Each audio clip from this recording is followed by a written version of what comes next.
Salom. Alaykum assalom. Keling, xizmat. Men ChatGPTman. Lekin bu markazda nafaqat ChatGPT, o'qituvchi, bola, daftar, maslahatchi, hattoki oilaviy psixologlar. Tushundingizmi? ChatGPT printer ishlamayapti. Nima, Marsalga printermanmi? ChatGPT stepler qayerda? Balki steplerni yendan qochib ketgandir. Men hatto bilaman steplerni qayerdaligini. Studentlar bo'lsa, umuman boshqa daraja. ChatGPT homework'ni qaber?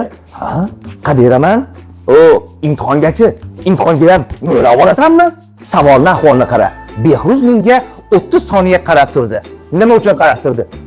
Balki tishingga biror narsa tiqilib qolgandir. O'shanga qarab turgandir. Men qayerdan bilaman? Deylik, ular nega ingliz tili haqida emas, hayot haqida savol berishyapti. ChatGPT, men bugun juda ham xafaman. ChatGPT nega unga yozmayapti? ChatGPT, bizning to'yimiz qachon bo'ladi? Men nima, sun'iy intellektmanmi? Yoki nikoh maslahatchisimanmi senga? Eng qizig'i, men hammaning ismini bilaman. Kim bilan urushgan, kim bilan g'iybatlashgan, kim homeworkni qilgan, kim esa qilmagan. Xullas kalom, bu markazda ham chilli bo'lib qolaman. O'zimga psixolog kerak bo'lib qolmasa bo'ldi.